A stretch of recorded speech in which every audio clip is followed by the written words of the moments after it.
Hi there everyone, sorry about that, the intro doesn't seem to want to work. That's a good start to the night, isn't it everyone? Oh dear. I hope you've all had a lovely day. I was up at some stupid hour this morning. Don't ask me what time it was, I don't know. I just know it was just about getting light.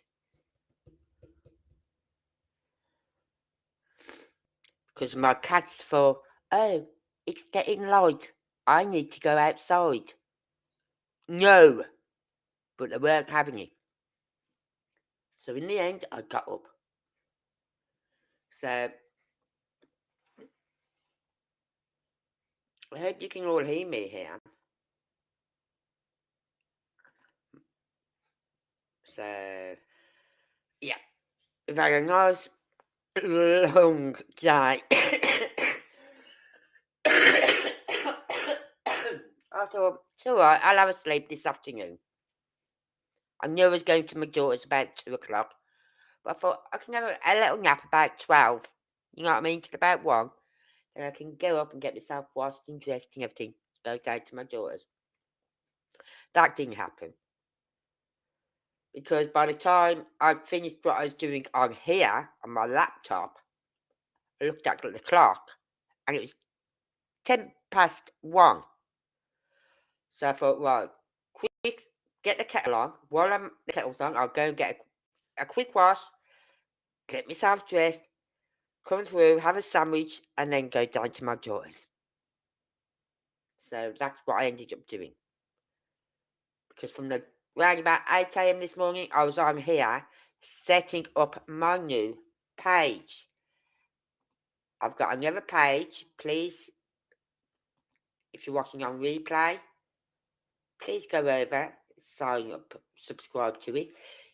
It's called True Crime and Injustice because it's about the true crime, but it's also about the injustices that happen. Like at the moment, I've just put 2 videos out today on Henry Nowak. The young lad who's chased down, attacked, then chased down and attacked again, and then the perpetrators made out they were the victims. Yeah, this is all hitting off in the UK. People are not happy. Since that video was released of the police body cam, where for 3 minutes they did feck all for that lad. Oh yeah, they did. Sorry, they did. They put him in handcuffs and read him his rights. Even though I counted in a short time, and I mean about 10 seconds, 4 times he said, I've been stabbed. And that was literally in 10 seconds. 10, 15 seconds. And they didn't believe him. They didn't even believe this other woman who phoned in to say that she'd seen a lad who was screaming he'd been stabbed. Didn't believe her. No. But anyway, that's for my other channel. So if you want to, because on here I don't discuss things like that. I discuss true crime, and I'll discuss the justice that we're going to get for them. But my other channel I've got is a bit more political minded. I will talk about the MPs. I'll talk about the police. I'll talk about the judicial system and all that lot. I won't on here. So, hopefully you can hear me. I don't know where my phone's gone. Oh, I don't know. So, we're carrying on from last night. And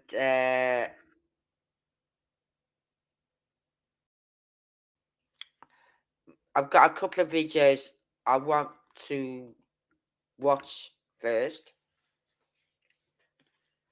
Now, yesterday we watched a few videos yesterday.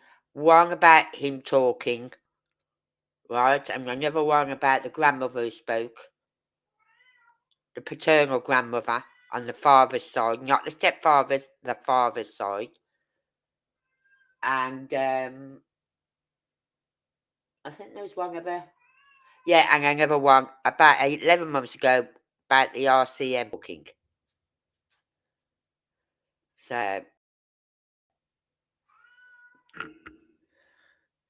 hang on, I just got to get my to work because I think I could take it off charge a bit now. That's what I love about this mouse. I get batteries, plug it in and charge it up.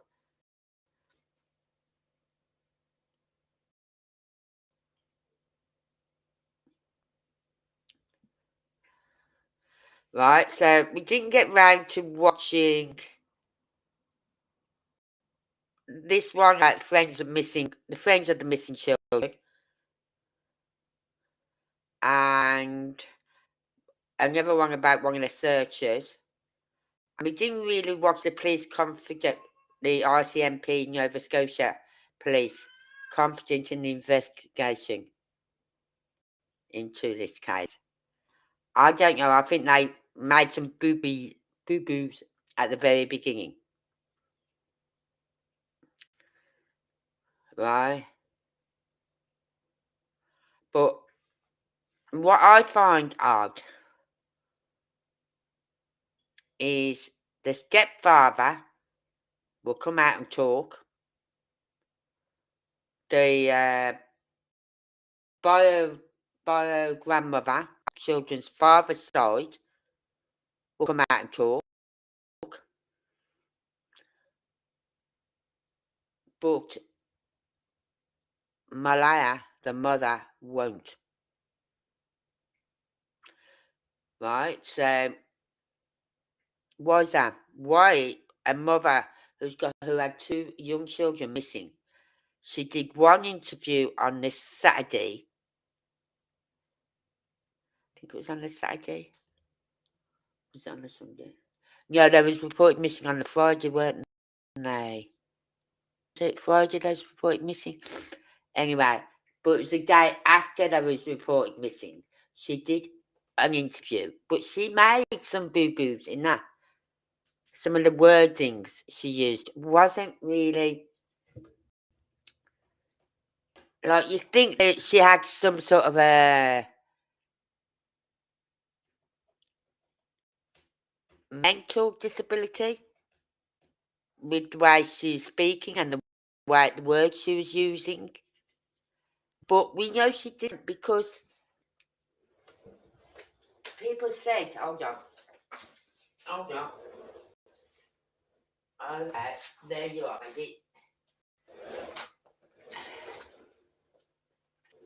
So we're going to listen to what her friends have to say, but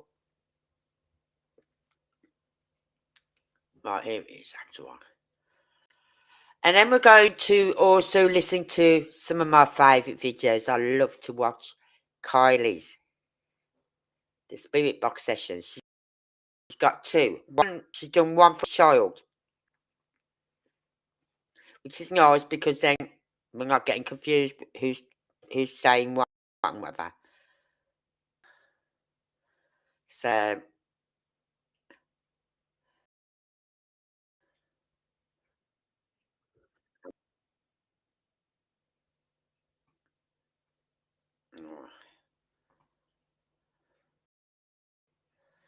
let me just share this with you all.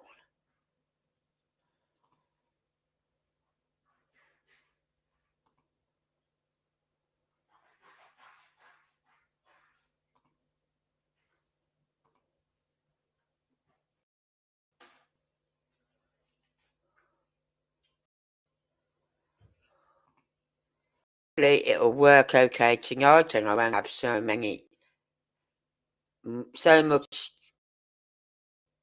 you know what I mean, buffering. And I set my new channel up.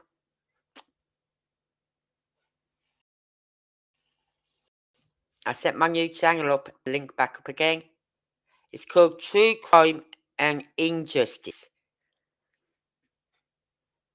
Because it's based on true crime, which it is. It's a crime, so it's true. Injustices of these crimes more than the justice. Alright? So that's my new the channel I've just set up. And there's 2 videos already on there.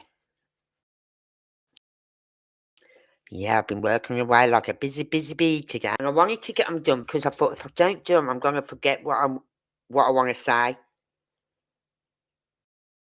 You know what I mean? And I've got them out hopefully tomorrow sometime. And it's about the judge in the case. Thank you. Love you. So if you're watching on replay, please go and subscribe because it's totally different from this channel. I don't do lives. I only put videos out. And B, I talk about stuff that I won't talk about on here.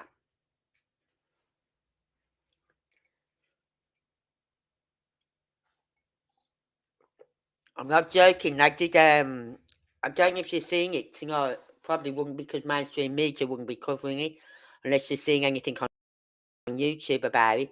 But they did like a flash protest. It went out today, this morning, or last night, sometime last night, this morning. Like a protest outside Southampton police station.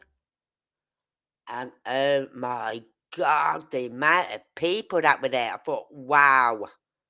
Wow. And they had people coming who were being on holiday, but they should be there. It's important that they turn up to show their support. And I'm like, oh my Lord, it's better not kick off. But I'll tell you now, if they had kicked off, those police outside that police station had no fucking chance. No chance at all. But I'll be showing that on a video tomorrow on my other channel.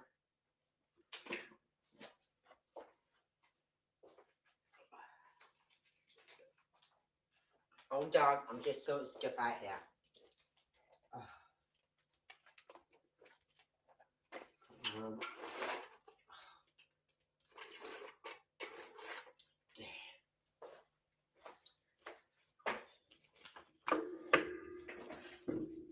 Oh, God's sake, I'm going to fall over my chair in a minute. Do you know, I had to get my screwdriver out today and tighten up the arms on this chair because it's still a bit rockety now, but they're not as loose as it was. So, oh my God, I lean on that arm of that chair, I'm going to go and tip over. So, this is video we're watching. One of the videos we're watching today is about 2 friends of Malaya's. Right? So we're getting insight into what Malaya is like. Because to be honest with you, that interview she did the day after her children had gone missing. Because she said, last night was the worst night because my babies weren't with me. Right? So it had to be the next day after they'd been missing. She sounded like she had some sort of brain injury or something like that because of the words she was using and how she was talking. I thought, but we know she hasn't. So why is she talking like she was?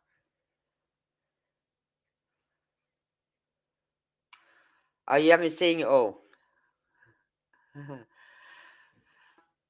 I'll put it on my video tomorrow. I've got to go out in the morning, but then I should be back by 2-ish. So I'll sit down. I've got all the information I want. It's just putting it all into a video then and then editing it. And editing, believe it or not, doesn't take that long no more. I think I've got used to editing. But I just do basic editing. I don't add anything else to it, I don't add clips into it. I'll just take clips out. Don't start me off on adding clips into a video, because that's a different setup altogether. So we're going to watch this video.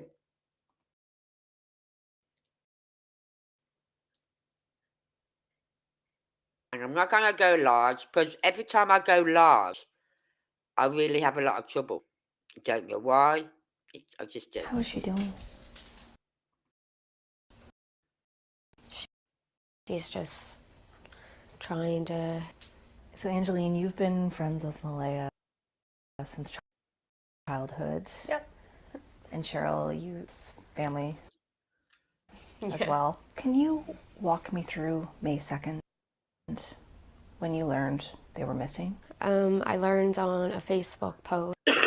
Me, my sister, and my friend were fishing, and I just happened to scroll Facebook. And I saw the post from the RCMP that Lily and Jack were able to help look for them. Before we got there, we thought that they would have been found. These situations are usually resolved quickly. How would you describe the scene that day?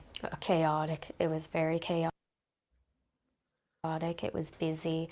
A lot of people, neighbors, friends, all kinds of different search and rescue. It was stressful. And that was the first time there? Mm-hmm. Yeah. Can you walk me through when you learned about their disappearance? Where were you? I was at work when I learned about it. The notification popped up on my phone. I don't think I looked at it right away because I didn't look too deep into it. But then my coworker at lunchtime, she brought it up and she started reading like the whole thing out loud. And when she said the two names, I was like, hold on, like, wait a minute. And I just grabbed and called Malaya and I was like, are your kids missing? And she said yes. And she was very upset. Like, you could tell through the phone that she had been crying about it. Yeah, and you were working. Did you go there that day? I didn't that day, no. And Cheryl, I mean, for you, you were there. How was she doing that day? There was a lot of ups and downs. Sorry, but anyone can put on tears on a phone, right? Anyone can, especially women. Women know how to turn the waterworks on for no fucking reason. So that's a knack we've got. And men don't like it. I've never used that, to be honest with you. Never. But I do know some people do use it. And have used it. The waterworks. To get what they want. So, if you're on a phone, it's easy. It's like I've always said, like lying. If I don't want to tell the truth to someone, I can't, because my eyes give me away. So if someone says something to me, don't tell such and such, I'll go, okay, but they're going to tell as soon as they ask me. They're going to see my eyes. So what I tend to do, hopefully if it's in the summer, I wear sunglasses, because I can lie the fuck. I can lie like hell with sunglasses on, because I know they can't see my eyes. Right? My eyes give me away all the time. But as for crying and seeming upset on the phone, and women can do that. It's an art they have. I think herself, she thought it was going to be found and that it was going to be resolved. And I don't think it set in until late that night that, something wasn't right. And so blanket that was found. Were you there when that was found? I wasn't there when the blanket was found, Tell them straight. but I was taken They do it, otherwise this is to going where to the happen. blanket was found, And they and it did was it. still in the tree at that point. They did when my we had husband. walked up. Can you walk me through that? What was the blanket? What was the deal there? It was just a piece of lilies was used to cover a hole that was in like the window or door where cold air was coming in, and the piece that was in the blanket was hung over the back railing, and the other piece was thrown out. I think late spring, and then it was found in the tree a couple kilometers up the road. What did you think about that? I found it odd, very odd, that it would go from the house to... Yeah, that is odd. That a blanket they was using as a draft excluder or something, which they then said after they finished with it, they threw it out. You looked in that garden, they didn't throw a feck all out.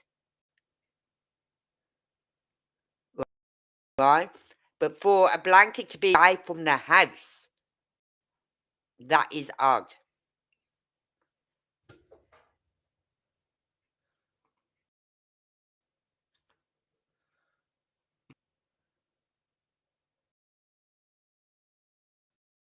the tree. The boot print. I'm fixated on this case and know this. What do you make of the boot print that matches Lily's foot size and boot print? It was a clump of them. It wasn't like a trail leading up to like a set of footprints walking up anywhere. Is it Just one? Oh, okay. What's your impression of that, Cheryl? Kind of the same as Angeline. When you find a cluster of footprints just in the middle of the road, you're kind of looking around wondering what their footprints leading up to this cluster is, and there are many. These things, the blanket, the boot print, seem odd to you both. Yeah. So in terms of the RCMP investigation, Angeline, we'll start with you.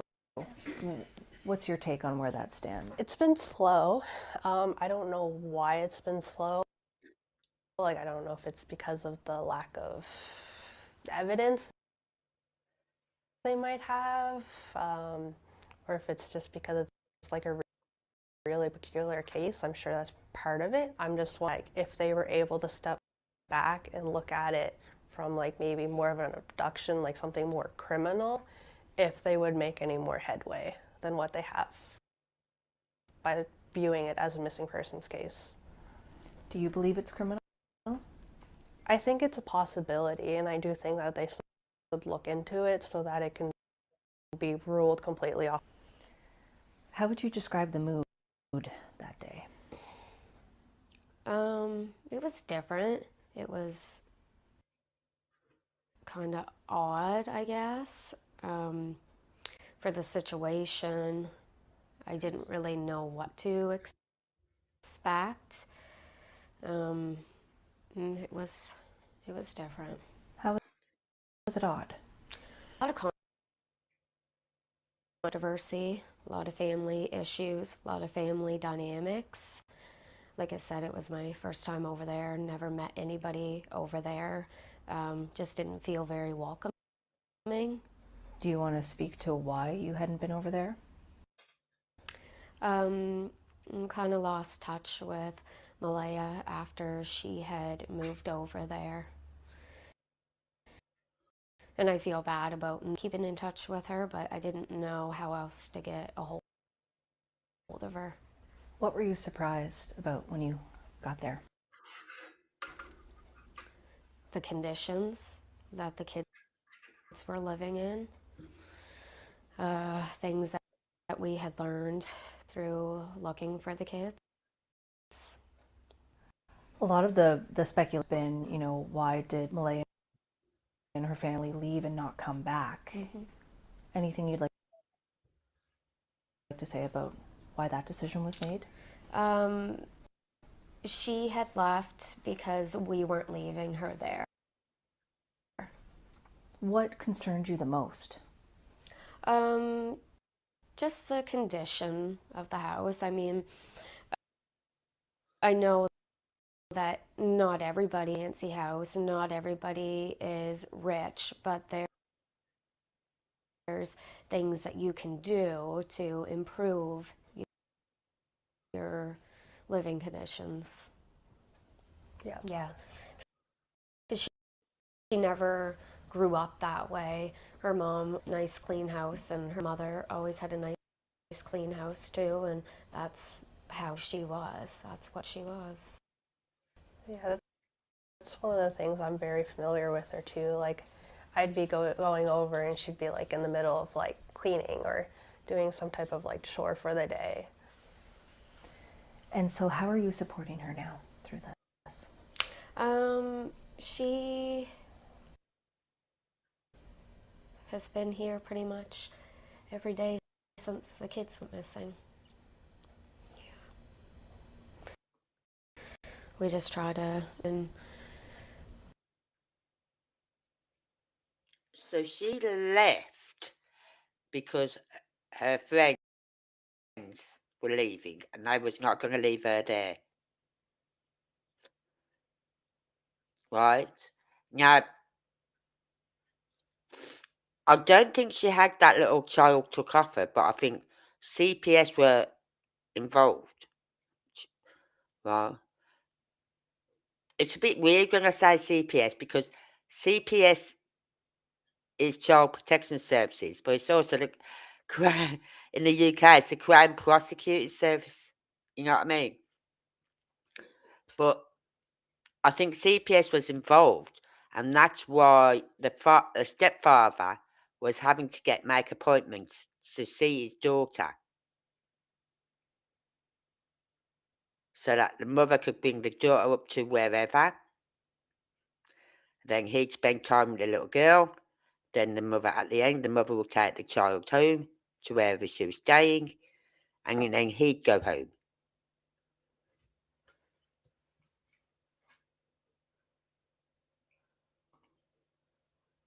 Guide her in the right direction and give her the hope that the kids will be found. Yeah, the support that she needs to like navigate it. Either like just us being there talking about what she could do and like how it might be like a benefit. Yeah. How is she doing?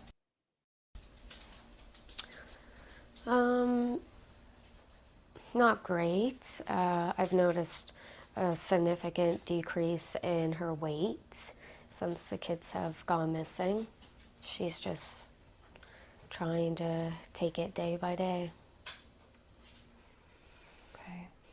And so how did the rest of that week go? It was hard, especially the 6th day when they scaled back the search and gave the briefing that they did. It was hard to hear that, but we never gave up the hope of finding them. And we still don't.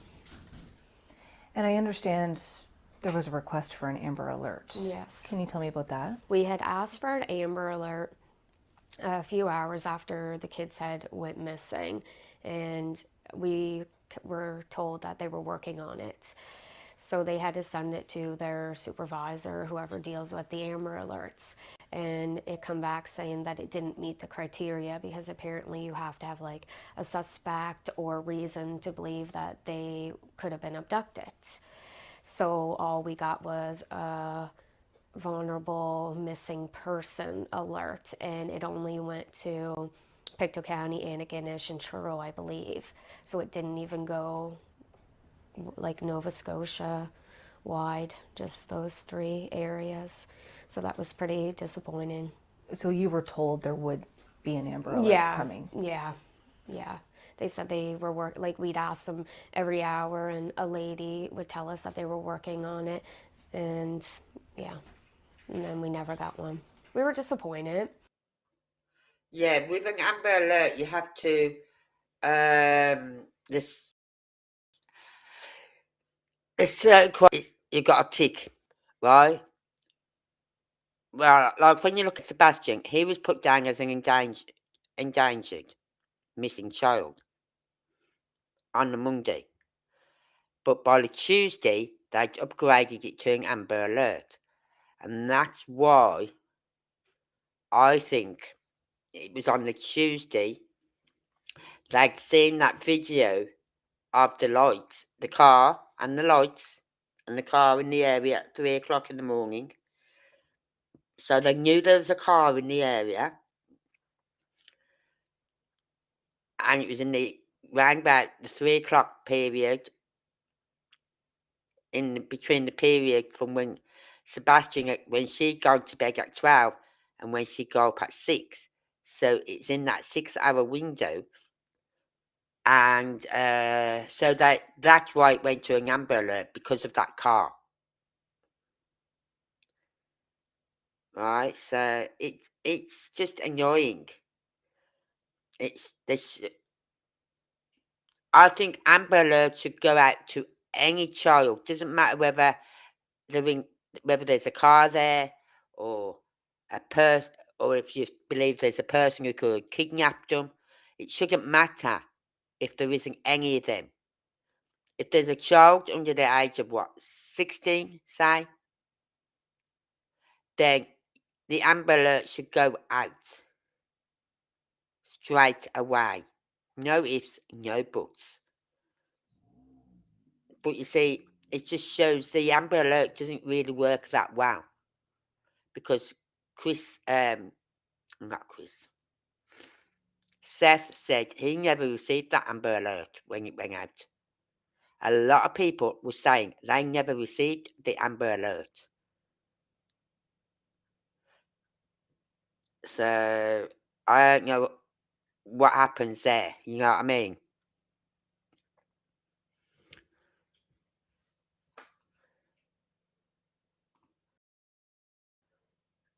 But I do believe it should go out automatically. But it also gave us reason to think that woods and that they were going to be found and that nobody took them. And you've both been out there. We met at the volunteer search back in November. What were your impressions going back to the scene then?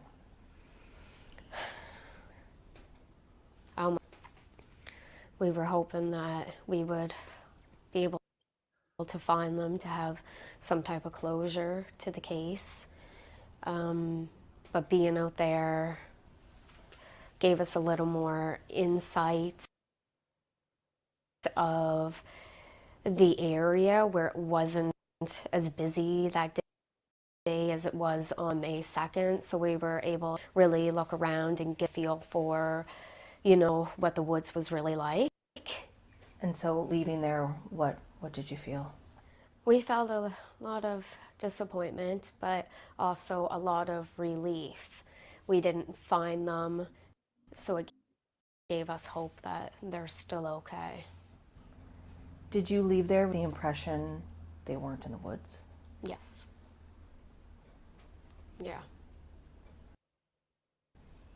Did you go through the woods with the lens of two little children navigating that, and whether that would be... We did, like the cliffs and the hills and the water, and the amount of times that we had fallen. A number of us fell. There was a few injuries throughout different teams.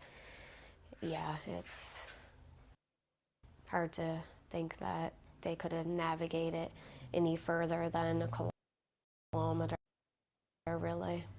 And so now that They couldn't.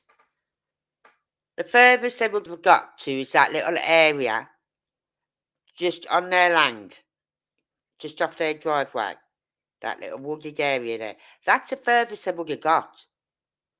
Because after that, you're climbing over falling down trees, you're going through bramble bushes, you've got to cut through streams. You know what I mean? They couldn't do it without leaving some trace of them behind.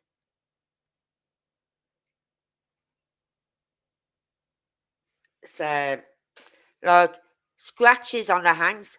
I don't know how many times when I've gone into brambles to get when our kids were little, and they've hit the ball and it's going into brambles. I'm thinking, you little bastards, right? But I'll get it, kids. As you dive into these brambles and you come out, and you've got thorns all over you and scratches and cuts. So they wouldn't have got through there, and there would have been some DNA of theirs. There would have been some blood from the scratches and the cuts. There'd been rips, even if it's just a thread off their clothing. There'd have been something, but there wasn't. So I don't believe those ever in those woods, right? Or if there was, they'd been carried in there, which means 2 people had to be involved to carry them, and they've been buried somewhere. So the only other explanation I can think of is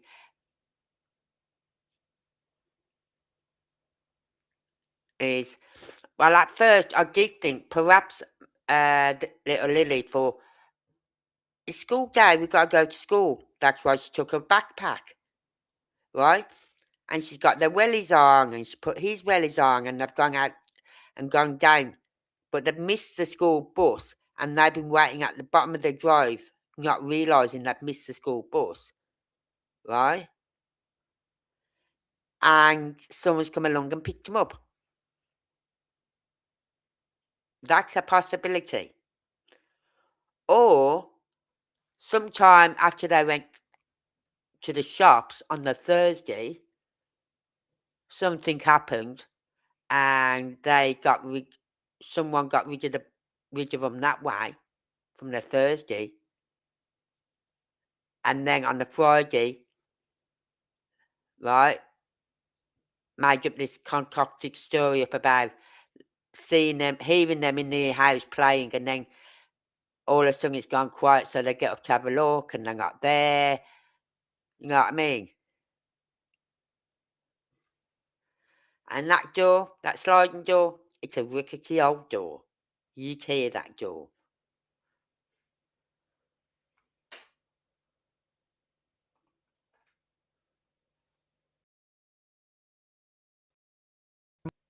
More than 8 months into this, what's everyone doing? Seems like it gets worse every day. Frustration comes to mind, especially when you sit there and you kind of feel like your hands are tied, how much that you can do. Like, how many times can you go out in search of woods? You feel limited on the types of things that you can do. What keeps you up at night? I feel like it's just trying to piece together, like, what happened. Because maybe you could figure that out, then you would know where they might be. But it's just the not knowing. Yeah.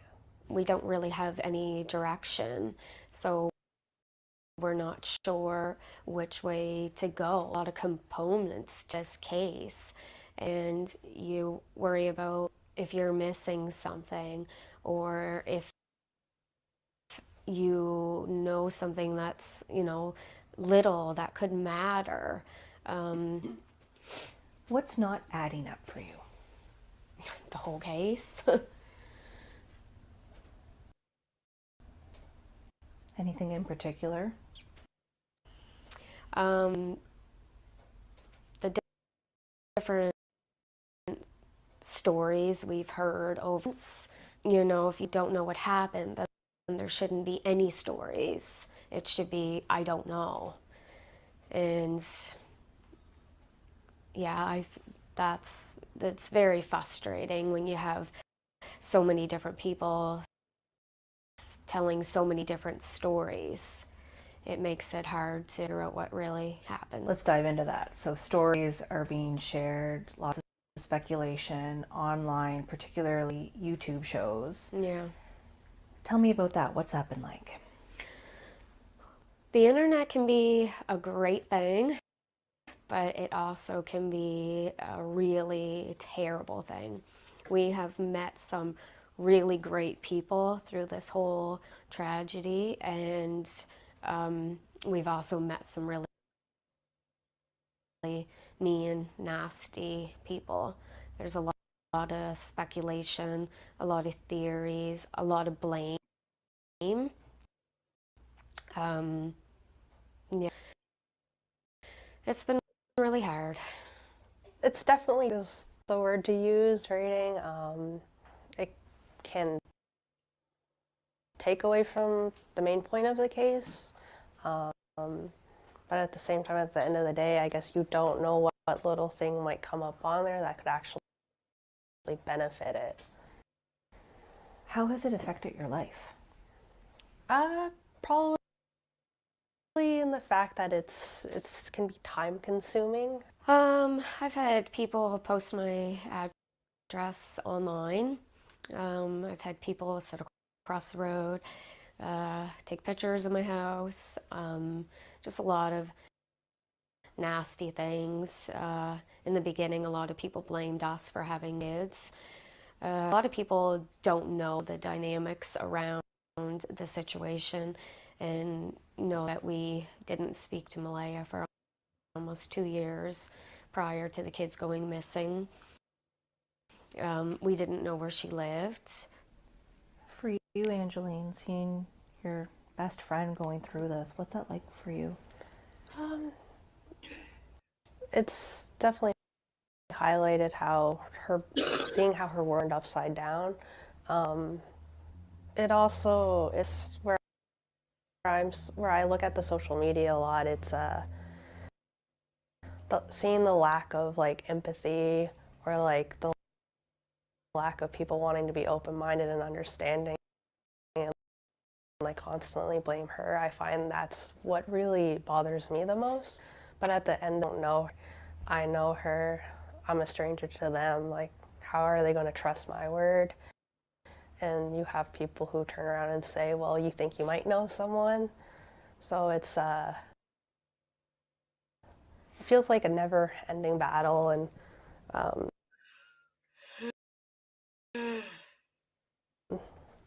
she's not a bad person, not a bad mom. I guess if you know Malaya, you would know that that isn't out of the ordinary for her. That's just who she is. She was always quiet. She was never a confrontational person. She only likes to talk to certain people. She doesn't like to broadcast herself. She's just, if you know her, then it's just the way she is. And I know that odd may seem to be what a people would do if their two kids were missing, but until you're in that situation, you really don't know how you would act. React. And I swear to God, I would not stop. I don't care if the police say, we need you at home. No. My kids aren't here. They're out there somewhere. That's where I'm going to be. Out there somewhere. You know what I mean? You want me to stay here? Get the straight jacket, because otherwise I'm out of here. Bye. And I'd be gone.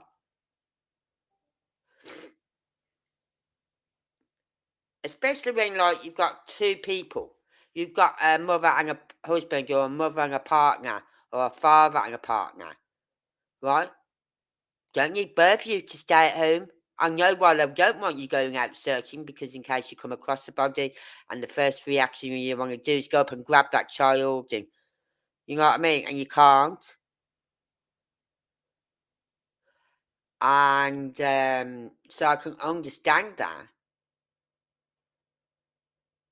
But as a mother, I'll be crawling through them bramble bushes and over them trees and all that lot. Wading through the fecking rivers.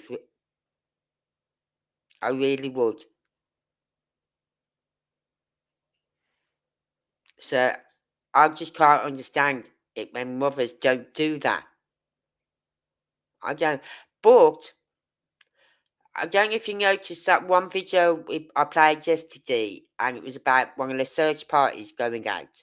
Yeah, Malaya and her friends were there at the search party, so that she is going out doing searches. So give her that. She is going out doing searches. She was at that one search party because he said he had to. He don't normally do it. He said, but he had to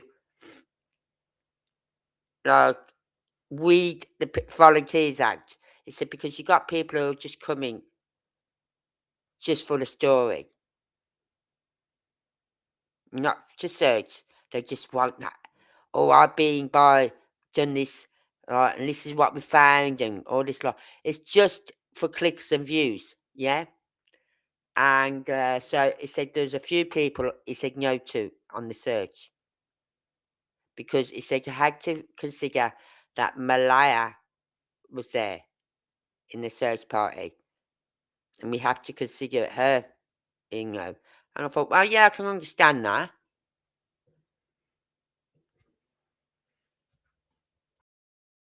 But so yeah, she has been going out searches apparently. The speculation is towards Malaya, that Malaya knows where the kids are, that she had something to do with their disappearance. Exactly. Some people have even gone as far Exactly. as to say that she murdered them, or that they're on the reserve being hidden, which is absolutely insane. If, people don't think that the RCMP haven't looked into that after 8 months, it's just beyond me. And how does the intense spotlight internationally for this contribute to that? In some aspect, we think it's good because we want to keep them out there. We want people to see them, especially if somebody did take them and somebody just happens to see them and then sees that they're online, or if Jack and Lily are watching TV themselves and they know that we're still looking. Yeah. What would you like the public to know? We'd like them to know that we're still looking for Jack and Lily, and just because we're not online broadcasting, it mean that we're sitting behind the scenes not doing anything, because we've done our own searches. We've done posters, we've done, a lot of things behind the scenes, but we don't feel the need to have to tell the internet and the public everything that we're doing to keep their name out there. We're not looking for the attention. We're trying to keep the focus on Jack and Lily. As the 1-year anniversary hovers there, what's the goal going towards that? To hopefully find them before that. A year is a long time, and it's hard to believe we're almost at that point. It's hard not knowing. It's hard to think that they possibly could be in the woods and that we may have missed them, or that somebody took them and they could be anywheres after 8 months, or, the possibility of somebody hurting them. Those things you think of constantly. Do you ever have a day when you think, okay, this must be what happened, or all is it the time? Yeah.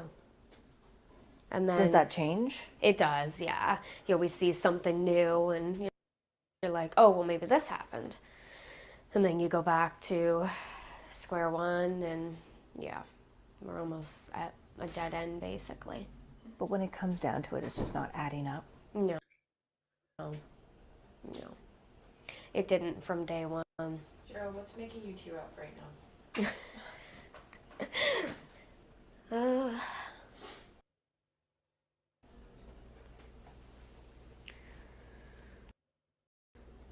It's just hard. You try to hold it together. Yeah. How much of your day is spent holding it together? I mean, you're there with Malaya constantly. When I'm at work, I'm okay.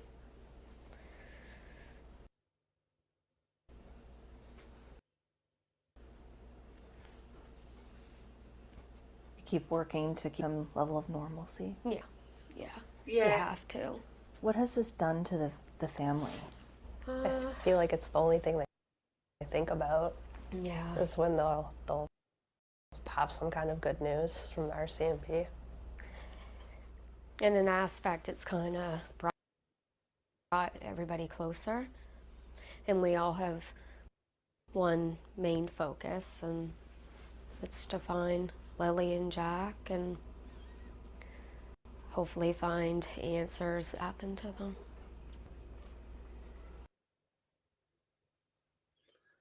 Right.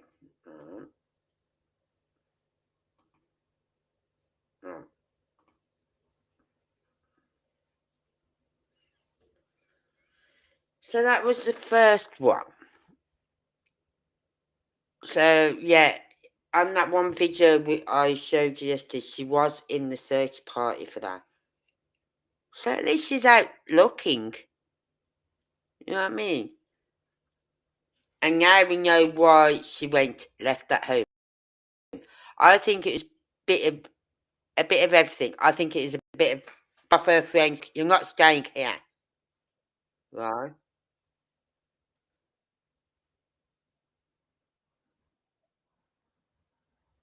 What the hell?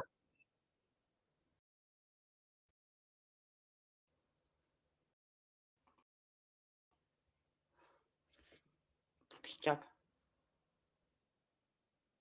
Stop!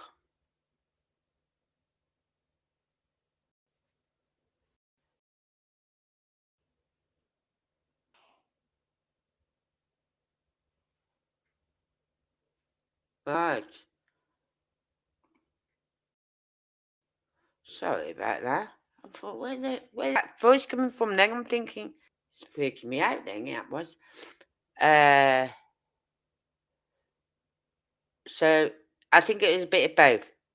You're not staying here. You know what I mean? This is not safe, it's not healthy to be living like this. And then I also think CPS probably have said to her, if you go back there, you'll lose your daughter. If you take your daughter back to that caravan, that trailer, you're going to lose your daughter. So by not going back to the trailer, he's wanted to see his daughter, so he's had to go through CPS to see his daughter. So, right. What's the other one I want to? Not that one, not them ones yet, not Jack and Jelly. No.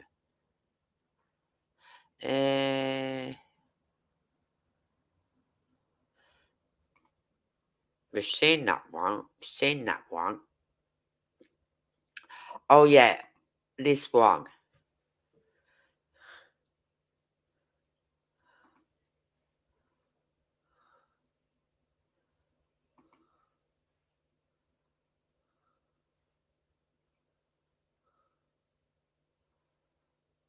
Hopefully it'll start playing for me.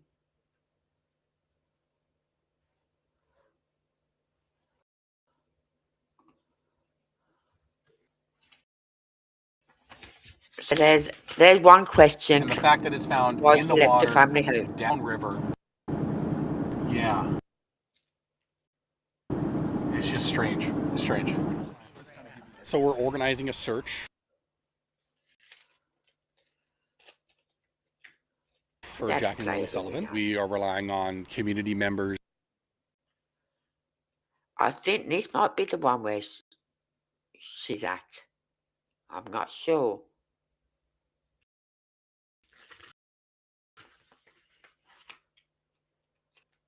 to come and join those efforts. We're going to offer like a little bit of shooting from the hip training on walking along looking for evidence. I've had about 40 people volunteer, but overnight you've had people drop out, so I would be over the moon if 30 people showed up.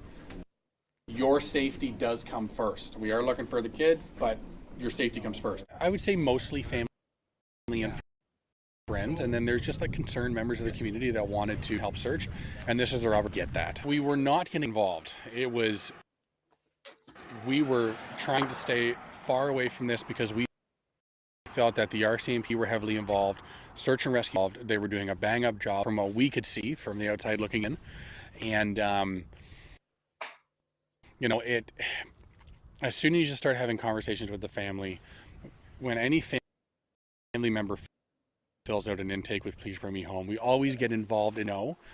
Of course, it's sad we're going to search for 2 missing kids, but I think that the community and the family coming together to do this effort, and a crew coming from Ontario is hopefully overpowering that somberness.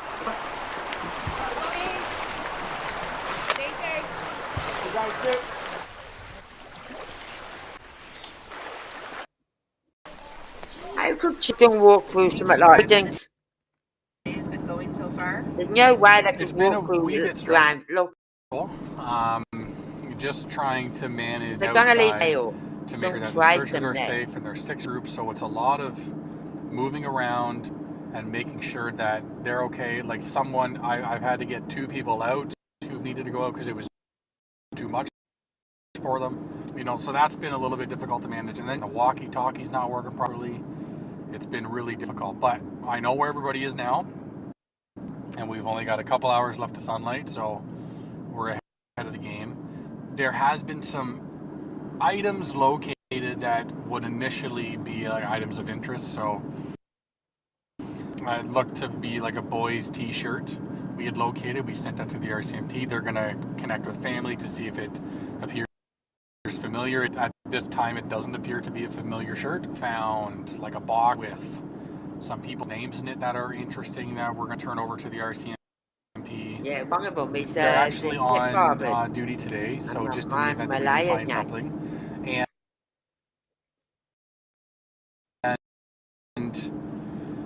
And they were in the box that we found. I can't say, but Oh, they're we know interested what in kind that. of it is. And the fact that it's found in the water, downriver,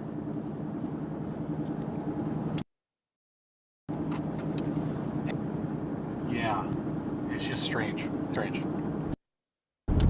We're gonna go and just check in with 2 of the search teams. This is a rickety road we're gonna be going down to reach them, though. Likely gonna be picking up 2 of them to come back to vehicles so that they can come and the rest of them can get picked up.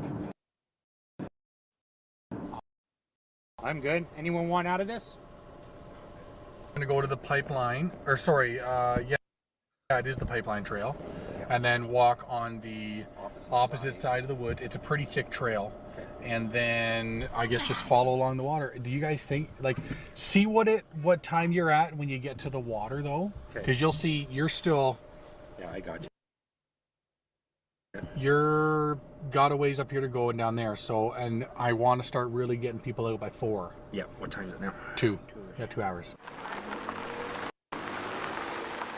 This, by far, has been the most difficult to manage during the search because you're having to check in with each team and things come up. You have to go and talk to property owners who are upset that we're there. I will have you charged for trespassing on private property. Do it! This has been by far one of the more difficult ones to manage from a safety perspective. Oh, yeah. There. Do you know who that was? That was the stepfather. So whatever the stepfather's name is, can't think. It was his father. Because I've got some clips, I think it's on my X account, which I will show you actually. And he's having an argument with this one guy. He's just out there walking along the side of the road, right, to go and search. and he's having an argument with this one guy. I thought, fuck me. You know what I mean? He's out there looking for. There's 2 children, and you're having a go at him, and then he won't let them on their property, on his property. Why? Why won't he let them on his property? The police could go on their property. And apparently the police did go and check his property, I think the 3rd day after the kids went missing.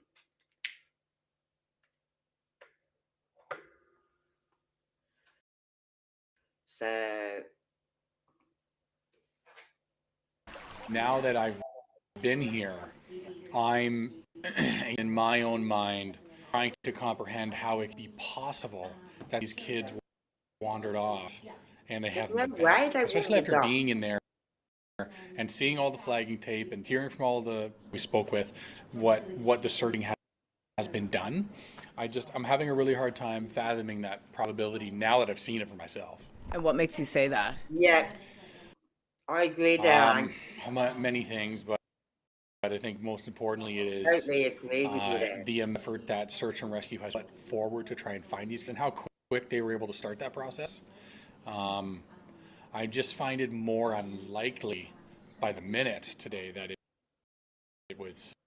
had wandered. I'm not saying it's not possible. I after seeing it, I can't understand how they wouldn't have been found that first day. Yeah. We're not stopping. found. Like we have to stop because winter's approaching, and we will come back in springtime and do a search, dependent on what our CMP's involvement in springtime will be. So, and who knows what will be learned throughout the winter. When the families ask for help, you can't really say no, whether it's a current case or whatever. We have the capacity to do it. We shot from the hip to clear many kilometers just by asking for locals to come help. So it can certainly be done, and we're in it until they're found.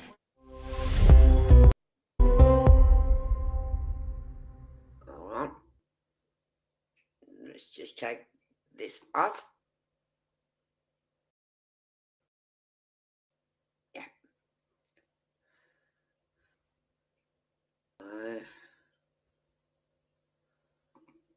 That's it, yeah. So,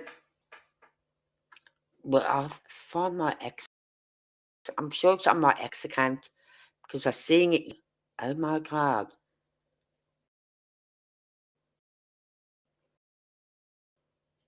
And it was after my live finished. I thought, fuck. Oh, stop that. But the father, Daniel, like his father, nasty piece it is. Come on, my ex.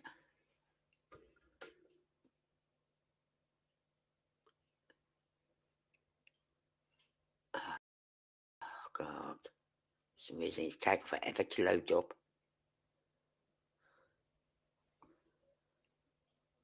Oh, no, it's not that one. Not that one. Not that one. No, not that one. Not that one. Not that one. No. A lot of this is Henry Novak. No. Novak.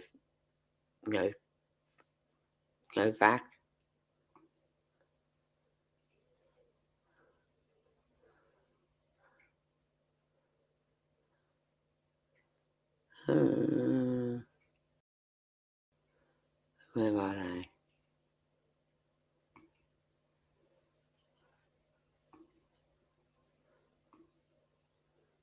Where is it?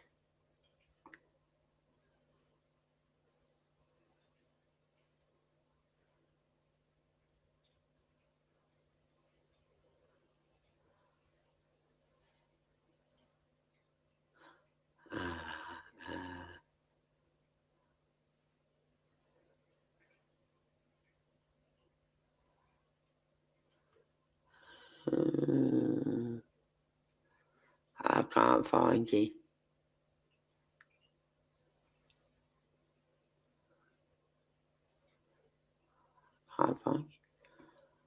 could have sworn I seen it and shared it. Hang on, I'll put a link. Was it TikTok?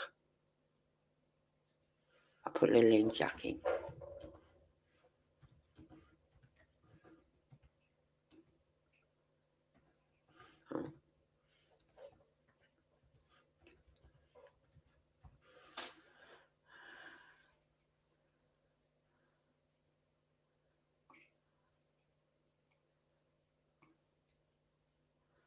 Yeah. Nothing there. I don't know. But there was this guy who was just out there searching. Right? He's walking along the roadway or some driveway or whatever. And it wasn't on this man's property. Right? And he starts having a go at him about, what are you doing around here? Why you got the camera on me for? He said, I didn't have the camera on you. I'm out here looking for two little children. And he's having a right go at him about it. And I thought, oh my Lord.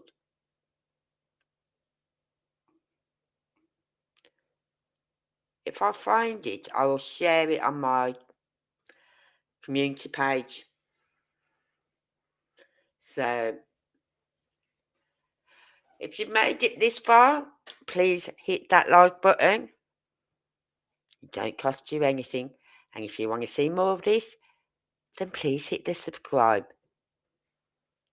Don't cost you a penny. That's all I ask, is you hit the like and subscribe. That is it. My channel is not monetized, will never be monetized. I might monetize my other channel when the time comes up, because that isn't about children, really. That's about lots of injustices and everything. So, but this channel is mainly my main. I do look at older people, the older people who go missing, like Nancy. Oh, I can't think of her name now. Right? And things like that. I do look at other older cases, people in the older cases. But it's mainly young children. Something about young children tugs at my heart.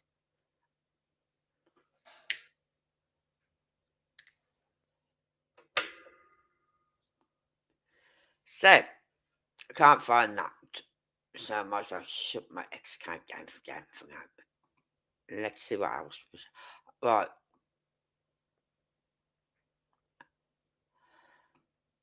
We're going to go over to Jack Sullivan Spirit Box session. Credit Kylie. Hold on, I've just got to get it up.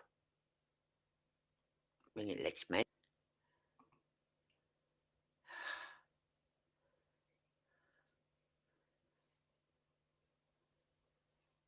Let's get my credit up.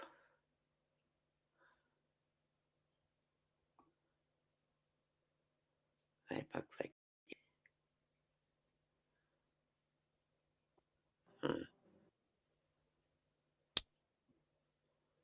Hold on. I just got to do a credit for. Hold on. They're impatient, these spirit boxes are, aren't they?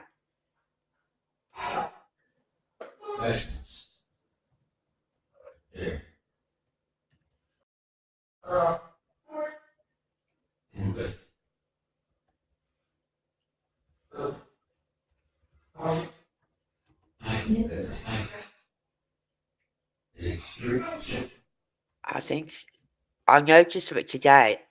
On her channel, she's just got a. No.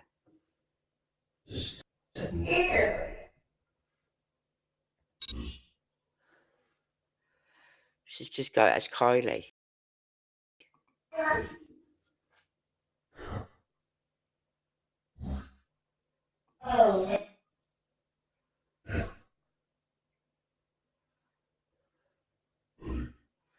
But this is Jack Sullivan Spirit Box session. Close.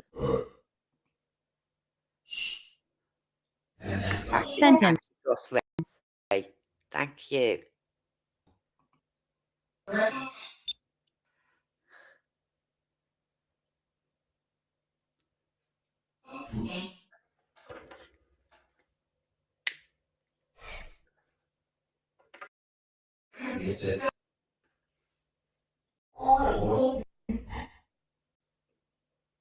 Does.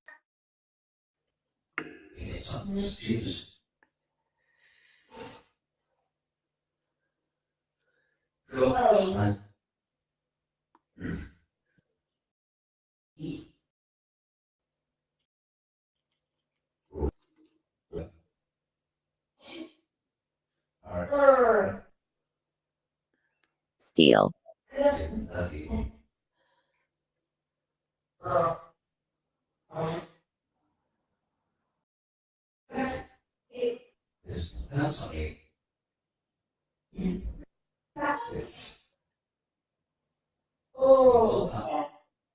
Leave.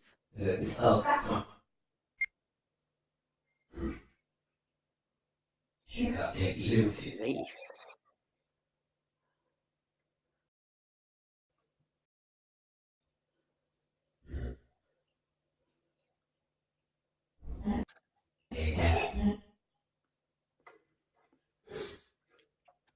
Be right back. I'll get coffee.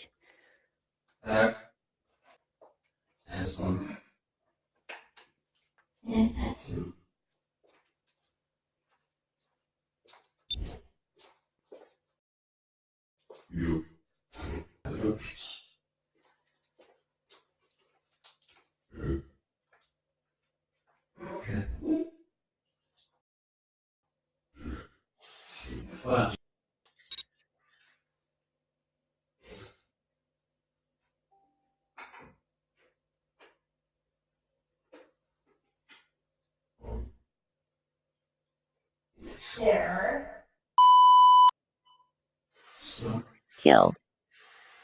Hunt.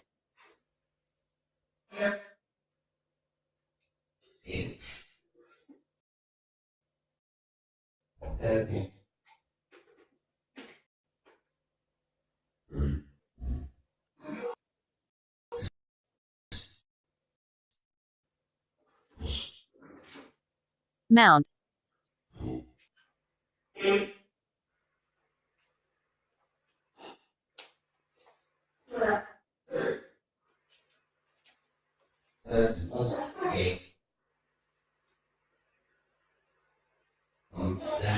Position.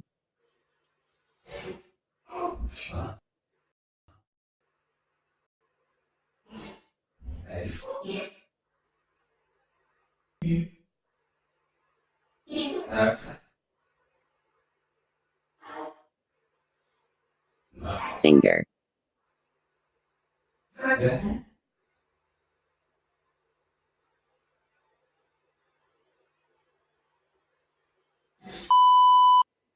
Lot.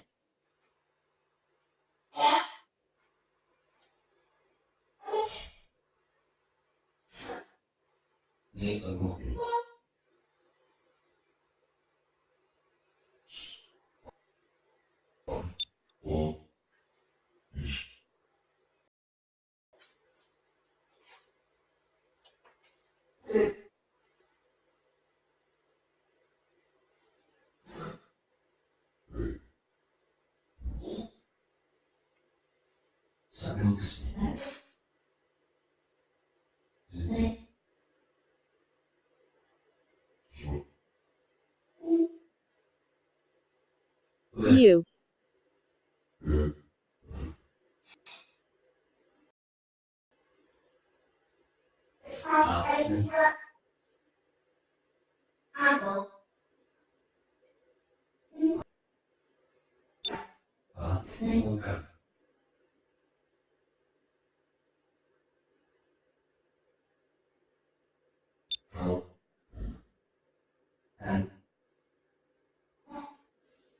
Provide.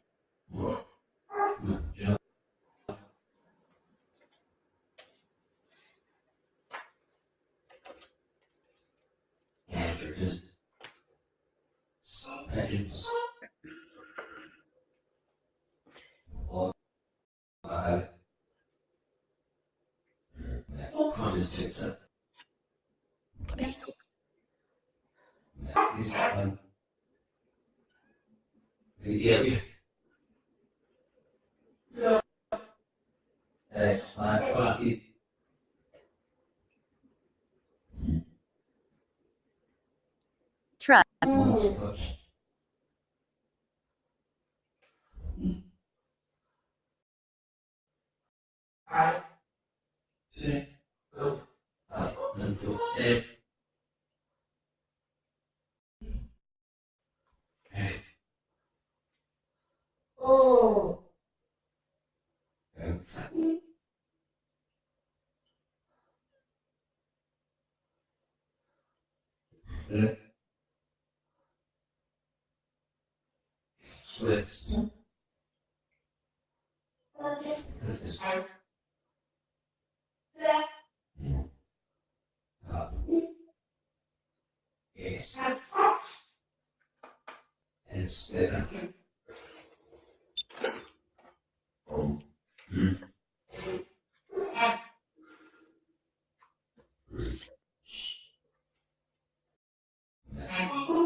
Is that it finished?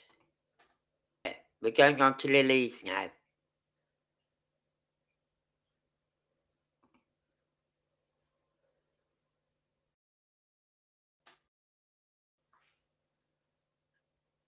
Lily Sullivan's spirit box session.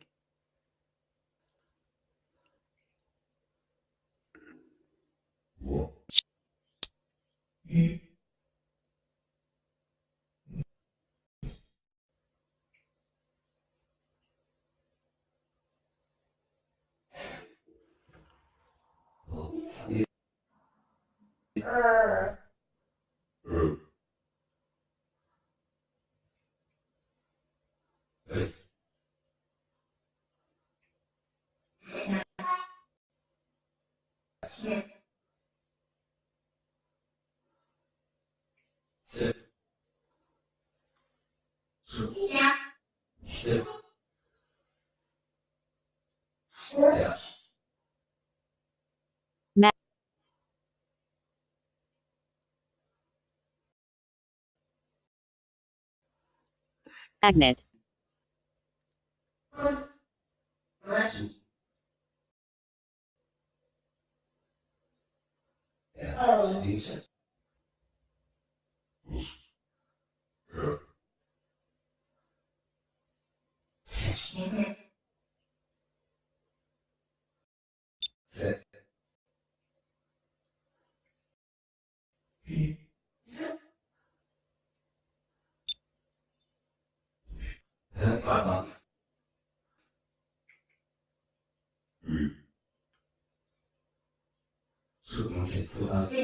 sugar,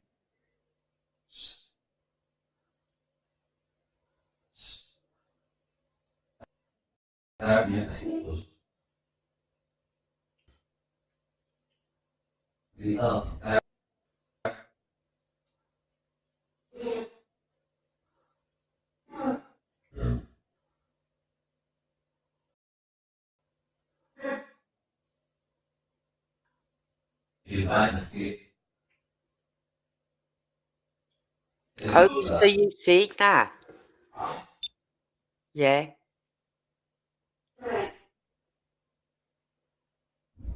claim,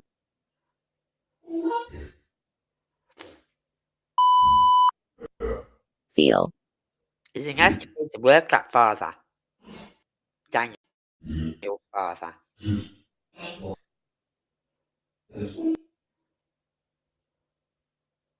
But if I find it, I'll post it on my community page.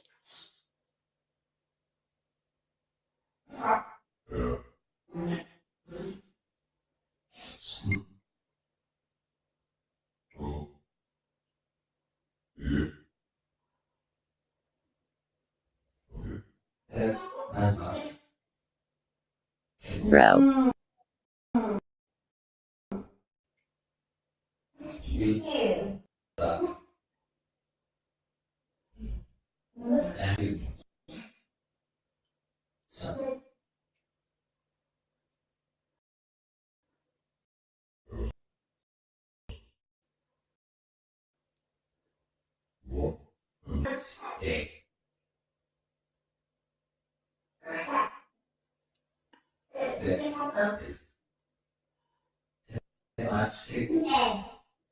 Property.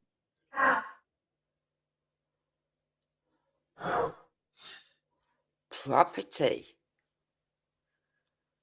Whose property?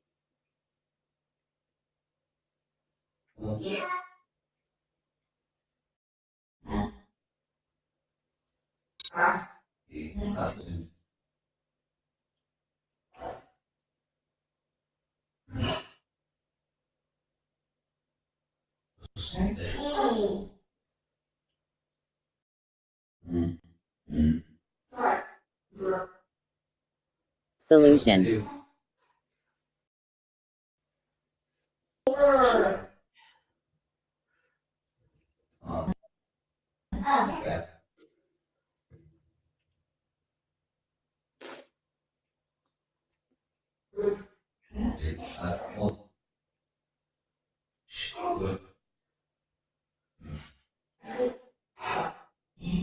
Oxygen.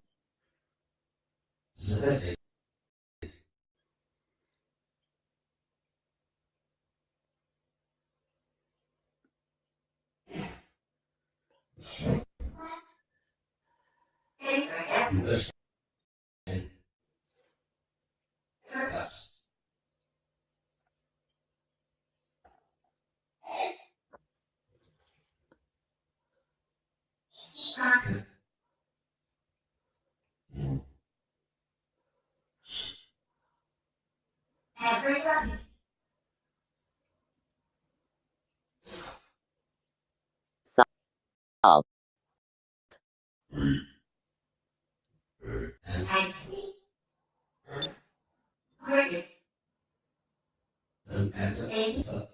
Could there be salt mines round there?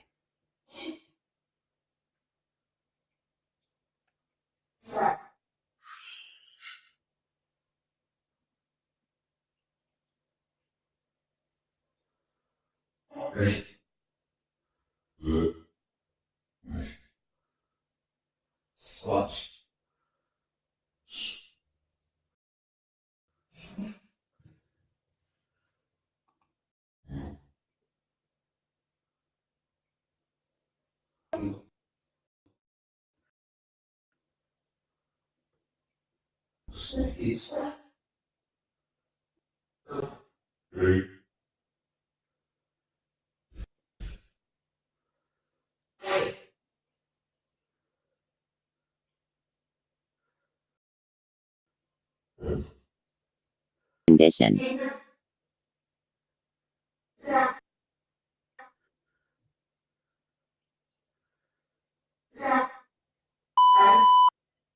Correct.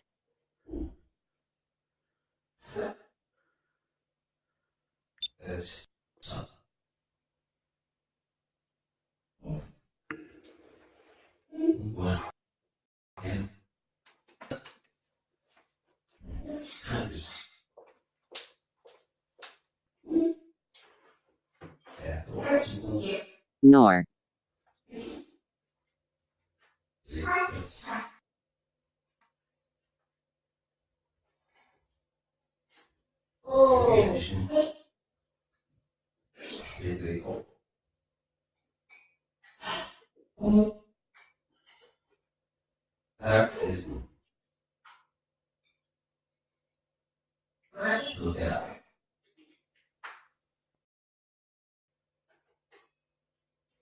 Discuss.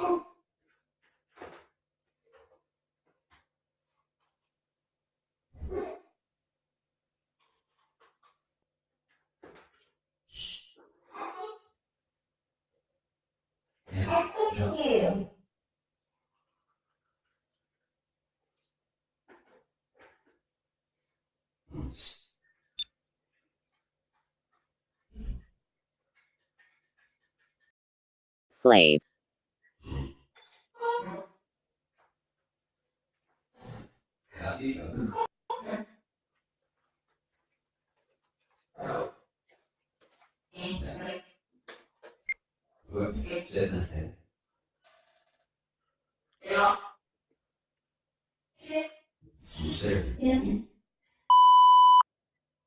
Have. Smell.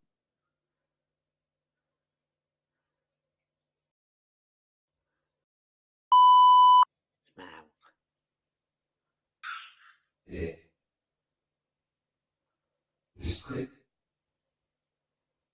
Sleep.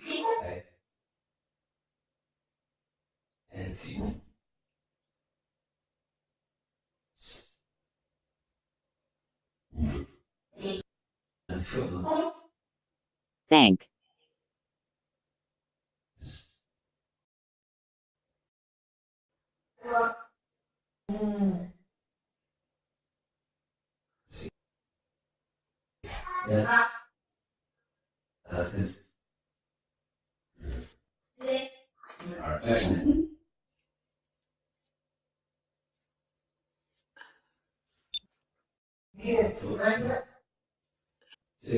Apple.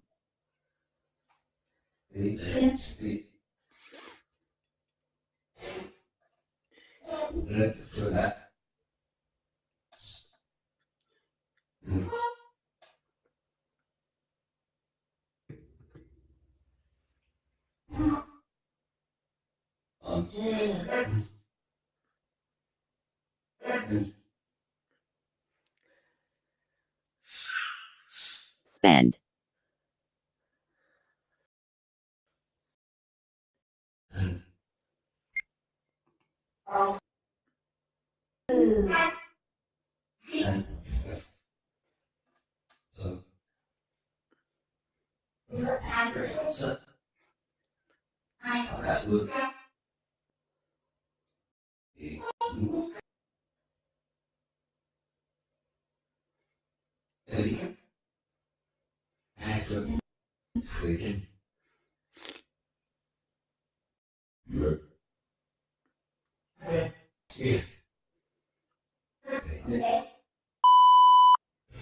Connect.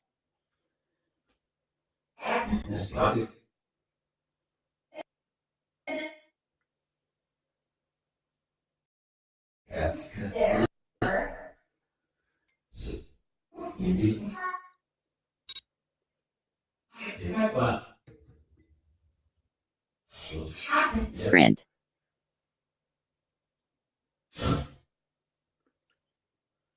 Print.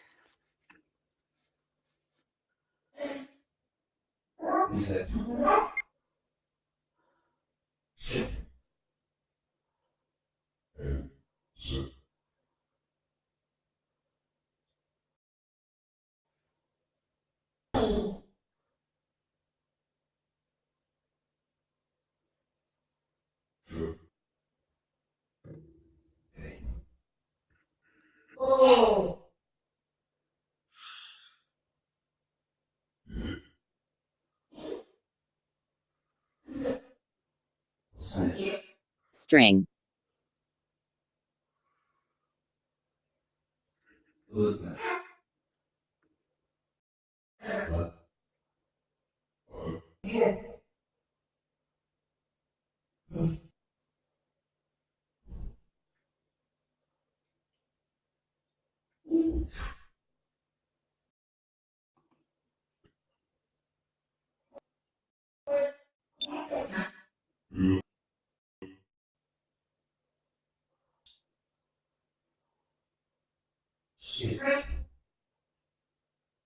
Rod.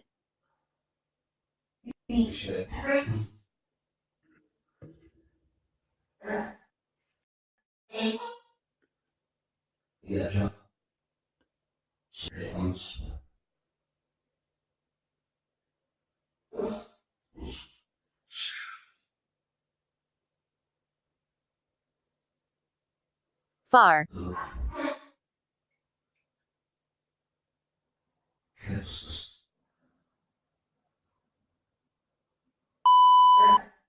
Shoe.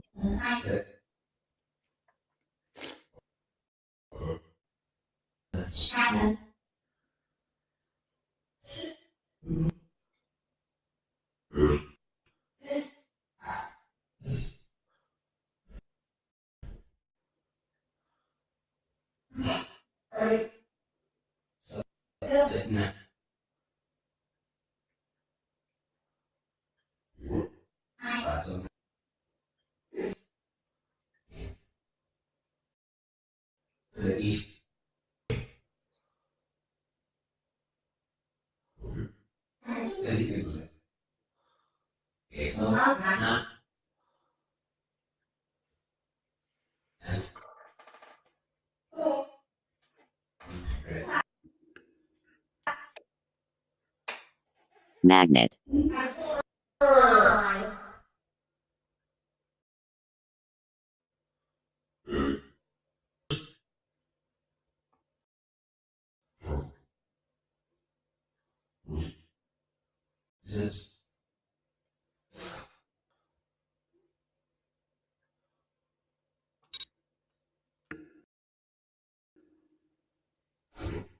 Anger.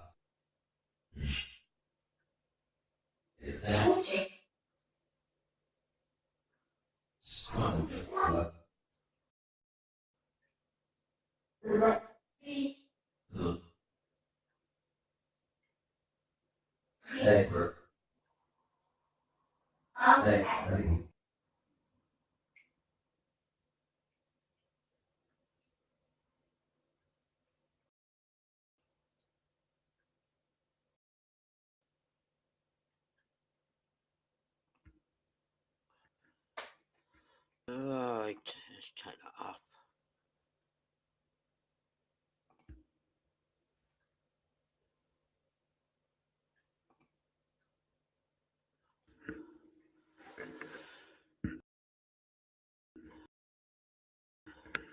Right, so you know to think,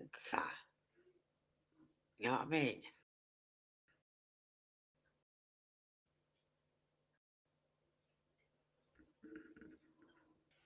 But what are your views on this? Like, my view is, if they are still alive, they are not in the woods.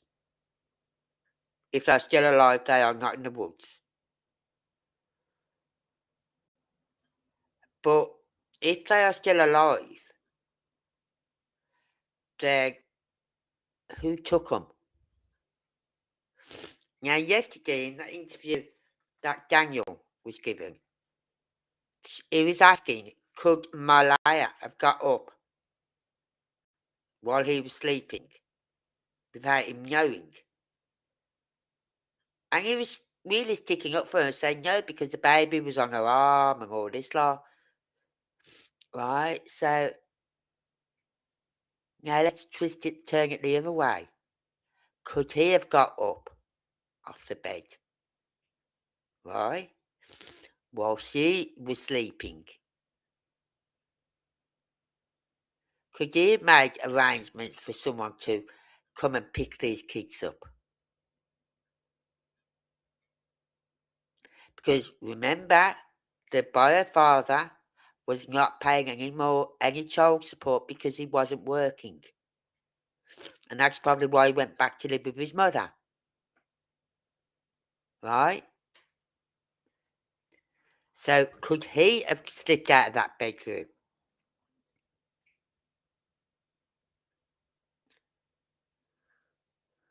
While she was sleeping with the baby in her arm?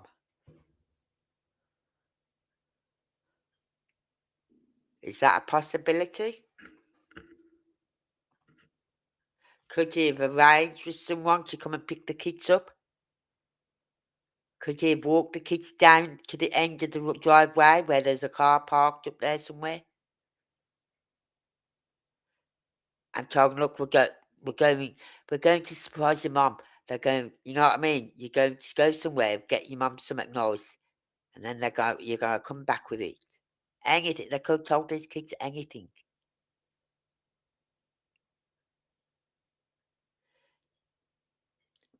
But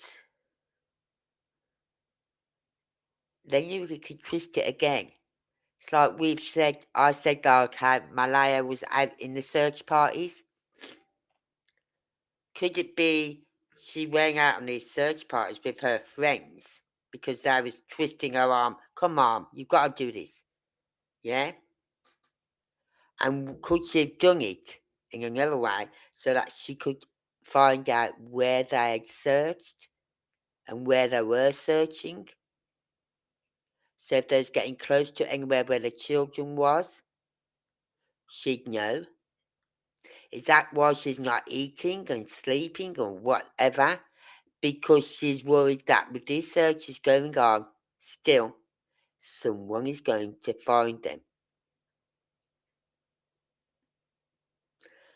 In which case, I think it was both Malaya and Daniel. He's too confident. There's something about him. I've always said I didn't think he was guilty. Right? But he's too confident. It's like, I know something you don't know, sort of thing. And that's what I think is going through his head. It's like, I know something you don't know. Yeah? Could have. Now, I do know they did search the father's property 3 days after the children went missing. Because he only lives down the road. Right? But what's saying they had the children hidden somewhere else first. And then when they knew all the family had been checked, then they brought the children back to his property. And that's why he won't let no one on his property.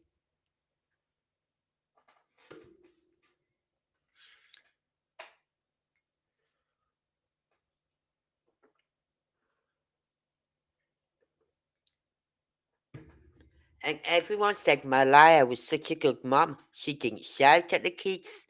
She'd say to them, like, Lily, what did I say? You know what I mean? She wouldn't shout at them and scream at them. So, would she hurt her children? I don't know. And if she has hurt them, could that be a reason she's moved away from the home as well?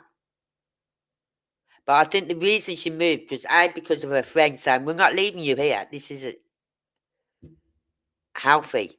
You got a young baby, you know what I mean? And then you got the CPS people saying, if you go back to that house, that trailer, you will lose your daughter. So, makes you wonder, is she involved or not? Because you can twist it either way you want, you know what I mean? If you want her to be guilty, you can twist it to make it sound like she's guilty. Or if you want him to be guilty, you can twist it to make it look like he's guilty. So, but what would be the point in hiding the children out? What's the point in that? Why keep the children alive but hidden? Because the father wasn't in the picture. He hadn't seen those kids for 3 years, so what? You know what I mean?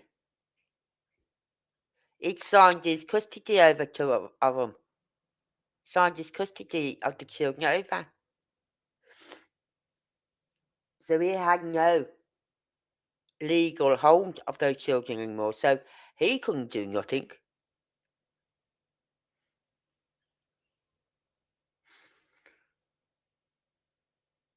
There is a fishing spot not far from Daniel's home, and there is woods around it. He used to say he took the kids fishing. He said he used to take the kids fishing. And I know where it is. That it's a bit of a drive away. But could kids walk there through them woods? I don't think the kids would be able to walk there through the woods. But yeah, could they took them up that way? Hid them up there for a while?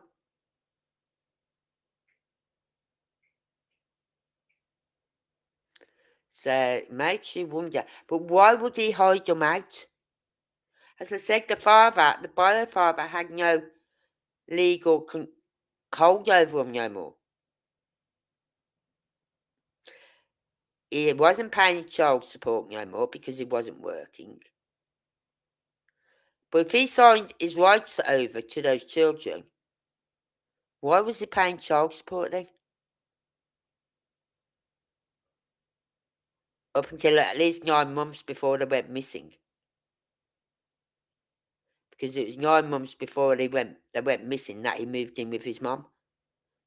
So as you can imagine, that's when the child support stopped because he wasn't working. So if he signed his rights over, right, why was he paying child support? He wouldn't have to.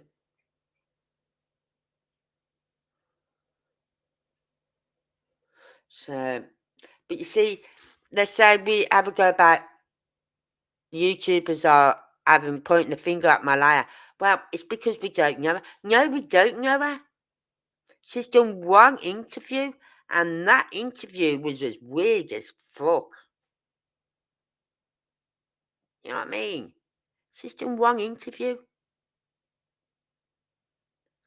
I hope they feel a bit warmer today because the sun is going to be out today, so I hope they'll be a bit warmer today. So that's weird.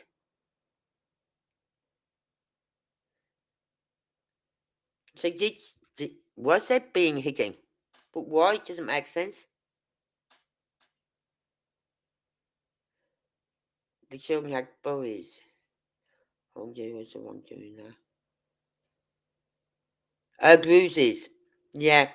Well, apparently not the mother, because they said the mother didn't shout at them. She just said, "Lily, what have we've spoken about that? Or, what have we said about that, Lily?" Or Jake, "What have I said about doing that?"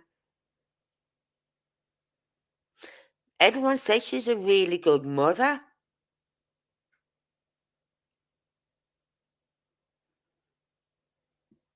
But then again, they could have got the bruises from Christ. Look at the state of the garden. Their home. Even her friend was shocked by the way she was living.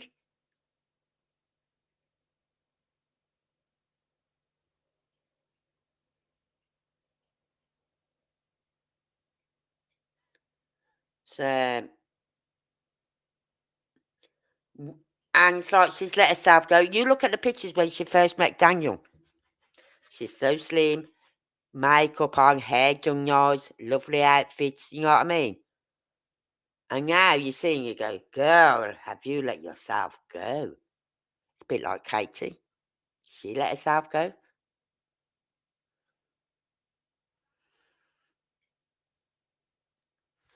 So, but the kid got the bruises just from around the property. My granddaughter's always getting bruises. And yet we don't know how she gets them. And I said, a little knock against the door frame or even against the door or against a chair at school and things like that can cause a bruise. Christ, I'm always covered in bruises. And I think, how the fuck did I get that bruise on my arm? Well, fuck me, where'd that bruise come through from on my leg? Because I can't remember knocking myself. But it's just from not bumping into things without realising it. You know what I mean? You know you bumped into something, but there's a register up in your brain. Like, I've got to remember that for when the bruise comes out. That bruise is from when I walked into the door frame. Or that bruise is from when I fell off the chair drunk. And things like that. So, but children are always getting bruises. And he did have a bruise on his chin, didn't he? Or a sore, some sort of sore. On that one picture, there's like a sore. Like a scratch. Like when you fall over and you're scratching it, looked a bit like that, but on his chin. But then again, he could have fell over in the garden and her head planted the floor like my granddaughter does.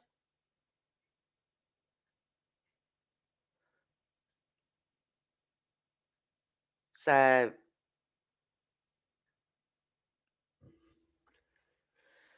I only worry about bruises if it's only on one child. And there was in places where a child shouldn't be getting bruises. Like on his chest or on his back or even on the back of his legs. You know what I mean? Or round by his neck. If I saw bruises on a child like that, then I'd be going, okay, where are them bruises coming from?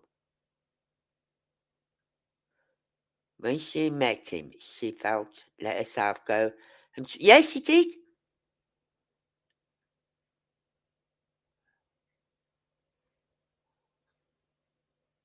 Really? But then again, I remember once when I had my son, right? How old did he need to be? He needed to be about 5, 4. I'm not sure if he was in school at the time or not, whether it started school. I don't think he had. We just moved into the flat and we missed the starting period for the nursery. Because then I can get my kids in that nursery at the age of 2. Yeah. I had my kids with me till they was 4. And I had my son with me until he was nearly 5. Well, he'd have been 5 in the January and he started school in the September. You know what I mean?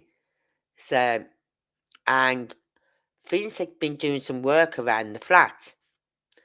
And he hadn't put all the wood away and stuff like that. And my son was doing this balancing trick with a piece of wood on something. Right? And I said, Simon, don't do that. You're going to hurt yourself. I told him 5 times, Simon, don't do it. You're going to hurt yourself. What does he do? Bunk, smack, straight in the face. We had to call the doctor out. And the doctor's going, how did this happen, Simon? And I'm standing there in the doorway thinking, tell him the truth, Simon. Tell him how you fucking bruised your eye and blacked it up like that. Please tell him how you done it. You know what I mean? Because I'm thinking, he's thinking, it's child abuse here. But it wasn't. And I'd even explained to him how it had happened, but he wanted to hear it off Simon. Fucking tell him the truth, you little bark. So, but he did have that scratch on his chin. It's in one of the photos. So, but as I said, look at the house, look at the garden. They'd fall over and they'd probably smack their head up on something.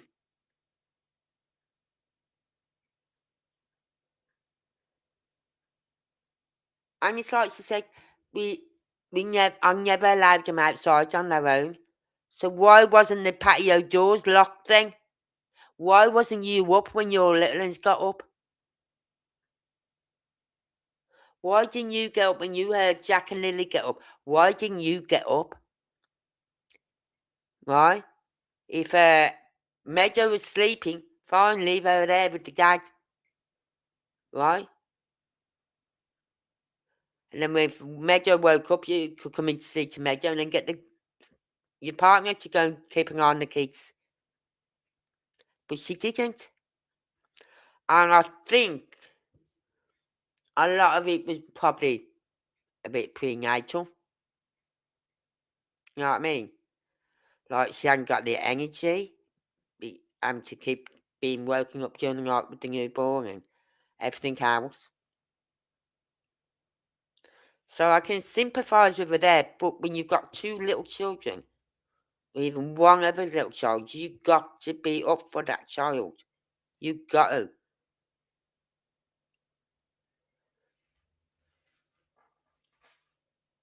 So I don't know what to think of this case.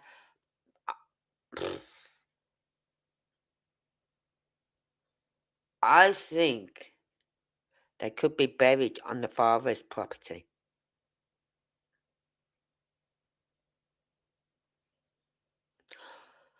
I think something happened Thursday after the shopping trip. So that gives them all Thursday evening then, through the night, into the morning, to make sure everything's cleared up. If there was any drugs from the night before, make sure it's all cleaned up. Right? And it's like that pink blankie.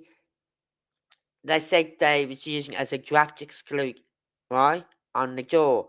And when they finished with it, they put it over the banister outside. And then they threw it away. So why was it, God knows where, up the road? How did it get from your property up the road?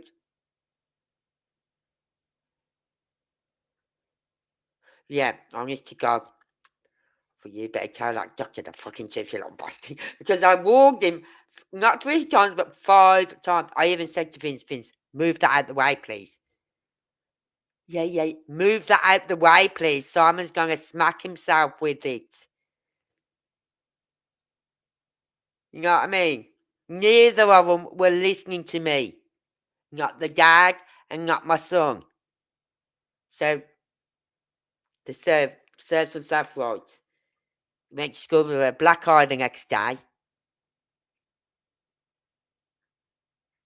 And the teacher said, oh my God, what's he done? I said, ask him what he done. Right? And they said, what did he do, Simon? He said, I didn't listen to my mum. I was playing about this piece of wood on something. I can't remember. It's like a balancing thing he was doing. He said, and I didn't listen to my mum and it smacked me in the face. And she looked at me and I went, the wood smacked him in the face. You know what I mean? It's like my grandson. My daughter's little boy. He calls me Granny High. Because I used to live in a high rise. So it's Granny High. And he said it once at school. Right? And the teachers looked at him and went, Granny High. And my daughter went, no, that's my mum. She lives in a high rise, so he calls her Granny High. And they went, oh. They're probably thinking, well, I'm high, I'm fecking God knows what. But I've told him, I said, you can't call me Granny High no more. I said, because I don't live in a high rise. I said, I live in a bungalow, like a cottage, a bungalow. He said, it's Granny Low then. Because I said bungalow. He now calls me Granny Low. I said, now I've gone from being high to depressed. So, but, you know, kids can hurt themselves. So if I see bruises where there shouldn't be bruises, then I'll get suspicious. Yeah, you hear everything. And if you look at that trailer where the sliding doors are, go on the map, pull up the pictures of the trailer, everything. There's another door with like little steps going up to this other door. Now, where's that door lead to? Right? Because it's not the front door, because the front door is on the other side of the thing.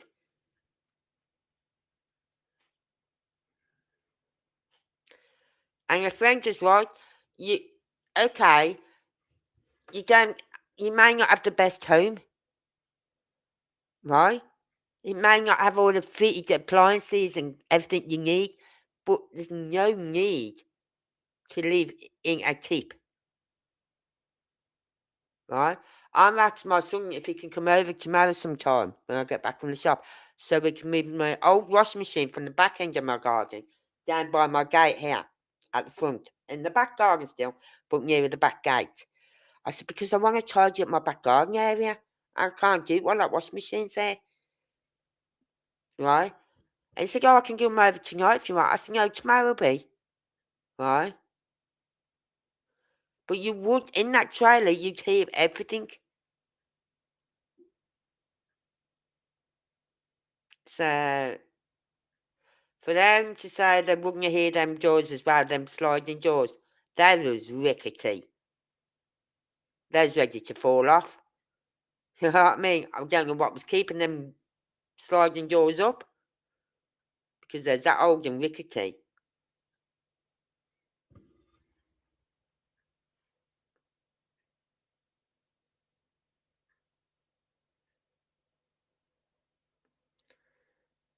Yeah. There's 2 of them there, so it doesn't need both of them to be sleeping in. So why couldn't he go up and see to the kids if she'd been awake all night with the baby? You know what I mean? And just let her have an hour's extra sleep or something. Why couldn't he get up? It's strange. And that's why people saying they think there was drugs being taken.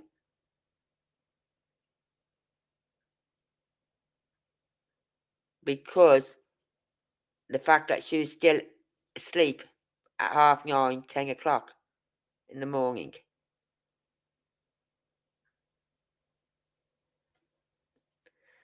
God, I was looking with my son, as I said the other day. He'd have his last feed at 12 midnight, then he'd wake up at 6 a.m. I'd feed him again, change his diaper, and put him down. He'd fall asleep, so I'd put him back down, and I think, you know what, I'm going back to sleep. And he'd wake up about 9 o'clock, so then I'd get up again, change his diaper, give him some milk, get him dressed, because I'd take him out of his little nighties thing I had. The drawstring, brilliant thing they wear. Better than these onesies, where he's got all the poppers on them, right? And I'd get him dressed then. But I was up at 9 o'clock then, I was up. But if he'd have been up at 8 o'clock, I'd have been up at 8 o'clock. If he'd have been up at 7 o'clock, I'd have been up at 7 o'clock.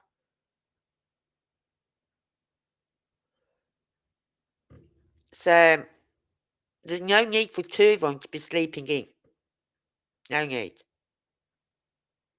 I know when I first had Simon and I brought him home, right, I had him by the side of me. And my husband would get up in the morning before me,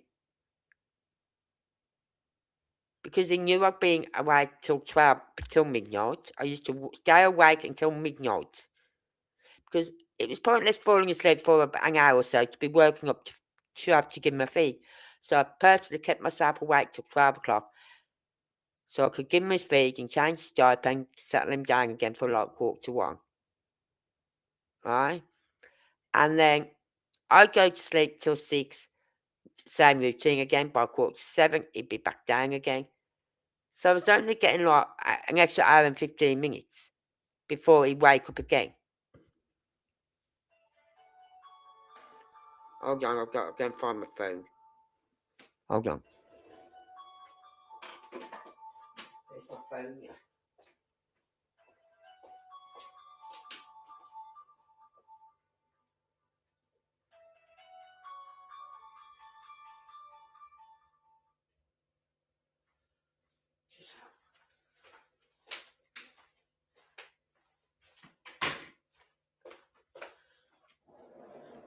So that has always bothered me, the fact that they was both still in bed at 9:30 in the morning.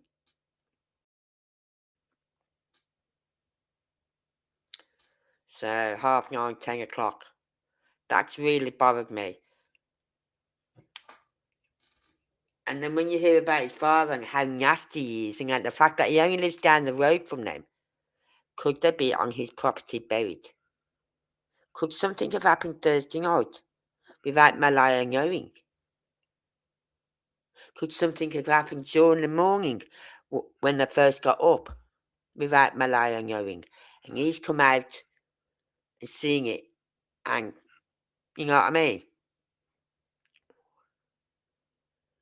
But I think something happened Thursday night without her. If this is the case, then I think something happened Thursday night without her knowing.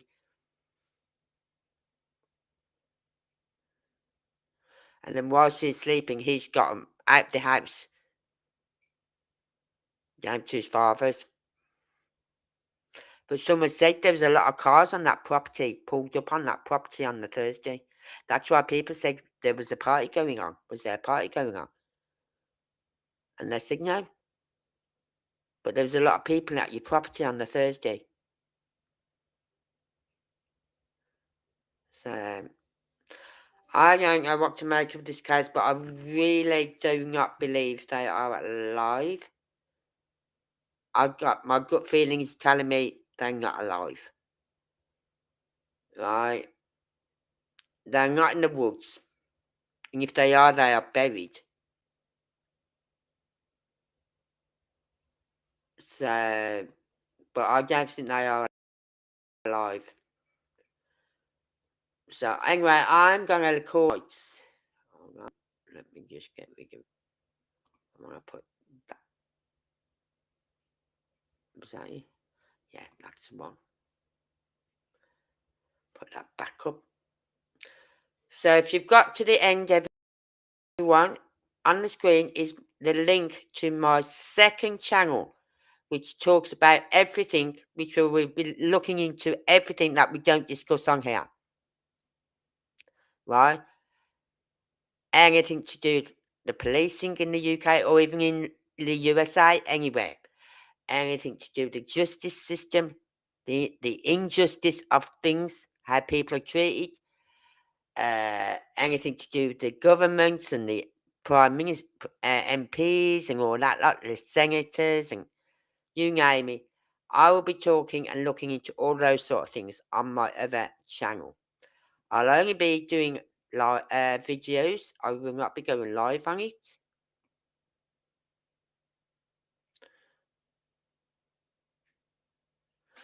Yes, I don't get that either. Why was not one of them up when Daniel said that Lily went in the bedroom around 8:30ish, allegedly?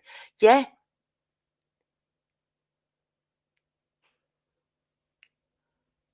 Exactly. So why didn't he get up? Who is it like, well, I'm not getting up because she's not getting up. They're her kids. She can get up to them. She's the mum. You know what I mean? And he got that sort of mentality. It's just something about him. I don't know if something happened on the Thursday night, and possibly, but for 2 children to go missing, that's a big thing as well. 2 children go missing. I've heard of 1 child going missing, but never 2. Right? So, something must have happened to him. And I think he's got help from his family to get the children off the property without Malaya knowing.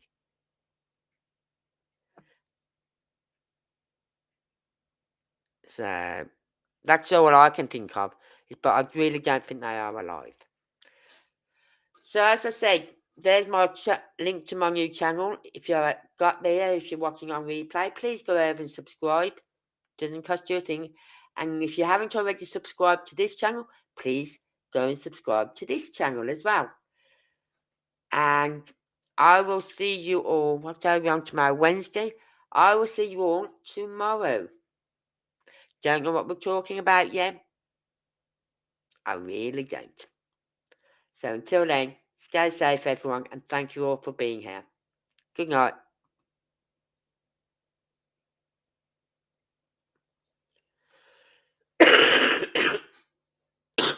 Oh,